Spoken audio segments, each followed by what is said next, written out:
जय श्री कृष्ण। राधे राधे। राधा रानी आप और आपके परिवार पर अपनी असीम कृपा बनाए रखे। आज हम 5 अप्रैल 2024 पाप मोचनी एकादशी व्रत कथा और पारण का समय श्रवण करेंगे। आइए कथा शुरू करते हैं। धर्मराज पांडु पुत्र युधिष्ठिर ने पूछा, हे जदुनंदन, अब आप चैत्र मास की कृष्ण पक्ष की एकादशी का नाम तथा उस दिन किस देवता की पूजा की जाती है, उसकी विधि क्या है और फल क्या है, यह सब कथा महात्म सहित वर्णन कीजिए।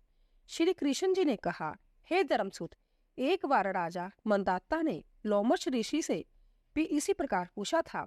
तब महर्षि लोमश ने कहा, हे राजन, चैत्र मास के कृष्ण पक्ष की एकादशी का नाम पाप मोचनी है। इसका व्रत करने वाले के समस्त पाप नष्ट हो जाते हैं। आपको इस विषय पर एक पौराणिक कथा सुनाता हूँ। प्राचीन काल में यहाँ सदा बसंत रहता था। ऐसा कुबेर का चैत्र रथ नाम का एक सुंदर सुहावना वन था। उस वन में गंधर्व कन्याएं सदैव विहार किया करती थी और उसी वन में इंद्र भी अन्य देवताओं के साथ मिलकर क्रीड़ा किया करता था। हे राजन, उसी चैत्र रथ वन में एक परम शिव भक्त मेधावी नाम के मुनि तपस्या किया करते थे। एक बार एक मंजू गोषा नाम की सुंदर अप्सरा मुनि को मोहित करने के लिए सितार बजाकर मधुर स्वर से गाना गाने लगी। उस समय शिव शत्रु कामदेव भी शिव भक्त मेधावी मुनि पर विजय प्राप्त करने के लिए प्रयत्न कर रहे थे। तब कामदेव ने मंजू गोषा अप्सरा की बुरगटी को धनुष बनाकर कटाश की डोरी बांध उसके नेत्रों को संकेत बनाया और कूचा की कुरी बाण बना मंजू गोषा को सेना नायक बनाकर मुनि के ऊपर अपना प्रहार किया। उस समय वह मेधावी मुनि भी हष्ट पुष्ट तथा युवा आयु वाले थे। दूसरे कामदेव के समान प्रतीत होते थे। कामदेव के वश में होने वाली मंजू गोषा अप्सरा ने धीरे धीरे मधुर वाणी से वीणा पर गाना प्रारंभ कर दिया। वह मुनि भी उस अप्सरा के सौंदर्य और गाने पर मुग्ध हो गए। मंजू गोषा ने मुनि को कामदेव से पीड़ित और अपने ऊपर आसक्त जानकर जिस प्रकार बाजू के प्रभाव से लता वृक्ष से आलिंगन करती है, उसी प्रकार वह अप्सरा उस मेधावी मुनि से आलिंगन करने लगी। वह मेधावी मुनि भी कामदेव के प्रभाव से वशीभूत होकर उस अप्सरा के साथ बहुत काल तक रमन करते रहे। एक दिन मंजू गोषा अप्सरा ने मेधावी मुनि से कहा, हे मुनि, अब मुझे बहुत काल रहते व्यतीत हो गया है, अंत्य मुझे स्वर्ग जाने की आज्ञा दीजिए। मंजू गोषा अप्सरा के वचन सुनकर मुनि ने कहा, हे सुंदरी, तू अभी और आज इसी संध्या को तो आई है, अंत्य अभी कुछ काल तक मेरे पास और ठहर, प्रांतः काल तू चली जाना। मुनि के आग्रह करने पर वह अप्सरा वहां पर ठहर गई और कुछ काल वहीं पर रहकर व्यतीत किया। एक दिन फिर अप्सरा ने मुनि से स्वर्ग जाने की आज्ञा मांगी। मेधावी ने कहा, हे देवी, अभी तो कुछ ही समय नहीं हुआ है, अंत्य अभी कुछ देर के लिए और ठहरो। इस पर उस अप्सरा ने उत्तर देते हुए कहा, हे मुनि, आपकी रात्रि का तो कभी अंत होने वाला दिखाई नहीं देता है। मुझे आपके पास आए बहुत समय हो गया है।